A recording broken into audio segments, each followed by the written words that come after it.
Hi, welcome to YCIS TKO. My name's Anna, I'm the English Campus Coordinator, and I'd love to show you around.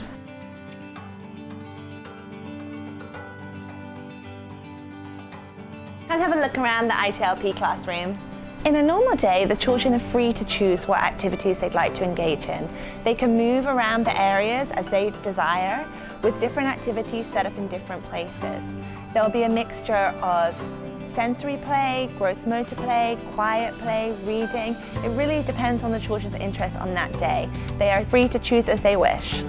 Another key part of our ITLP program is what we call the caregiver connection. As caregivers accompany the children during the whole session, it's really important for teachers to develop a great relationship with them, as well as with your child. We engage in a lot of learning with the caregiver. Discussions, making thinking visible, things like this, just to make sure caregivers also are fully aware of what our program is and what it entails. From here on, this space is for 2s, 3s and 4s. So let's have a look what a day might look like for your child. This is a collaborative space where teachers and their classes can come to engage in sensory play, to have some quiet time, whatever they like really, based on the needs of your child. This is a 2-year-old's classroom in our campus. Have a look around.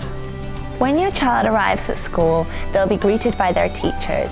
They will drop off their cups, their communication book, and put their school bag into their cubby. Then they are free to choose whatever activity they'd like to play with.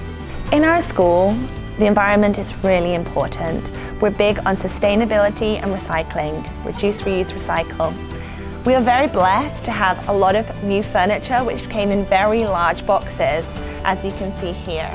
The teachers integrated these into their classrooms, asking the children, what would you like to do with them? And as you can see, the children have decorated this so beautifully and created another room inside their classroom, which they can use for role play or whatever they like. Here we have another collaborative space where your child can come to play.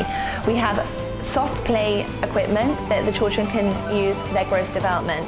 For example, this is a variety of different shapes that they can move around, developing new structures and challenging themselves physically. Here we have a 3-year-old classroom, and as you can see, there's a lot going on in here. Upstairs we have a loft which the teachers use for quiet time. There's a reading corner, a writing table, and the children can go up and down as they wish. Underneath we have a role play area, arts and crafts, sensory play, and also a whole variety of toys so the children could just help themselves too and use as they like.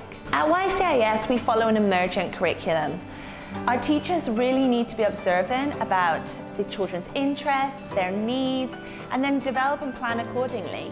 As you can see, the teachers here have this massive window which they're using for their planning. Our planning process follows observation, reflection, and response. By really considering what they're observing, the teachers can plan activities that are in tune with the children's interests and their individual unique needs. Each classroom looks different because the curriculum is based on the interests of the children. We don't change the theme month by month, we change it as the children want it changed. They could be interested in cars for 2 weeks. They could be interested in the theme of cars for 3 months. It is completely dependent on their interests.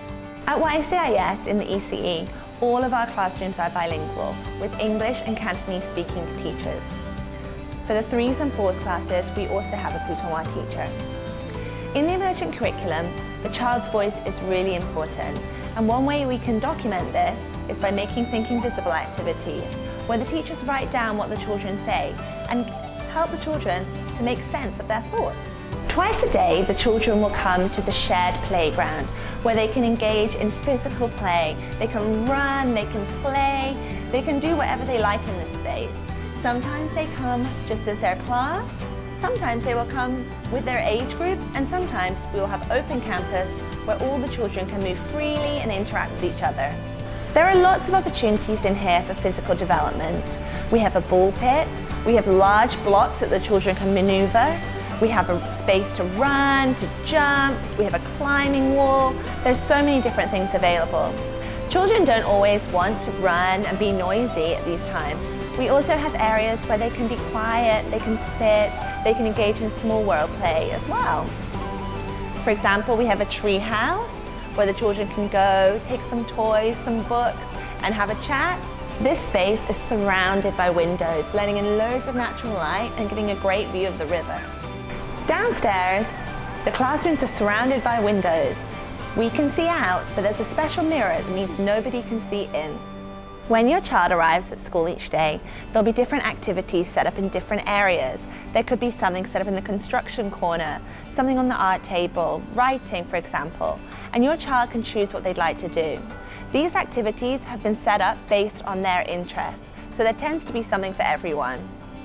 Again, down here you can see how important documentation is and how much the children's work is respected. There's a wealth of the children's work displayed around all the classrooms. During the year, the children will go on outings, which are also linked to their interests. One outing they've been on this year, for the 4-year-olds, is to the Road Safety Village. And the interest that emerged probably wasn't as expected. When the children went to the Road Safety Village and were cycling around, learning about road safety, how to use traffic lights and navigate pedestrian crossings, they spotted a snail on the ground. And this sparked a massive interest. And they ended up bringing the snail back to the classroom, taking care of it, naming it. We're finished with the tour. Let me walk you back to the entrance. Thank you so much for coming to the TKO school tour. If you have any questions, contact the admissions team directly. We look forward to welcoming you and your child to YCIS.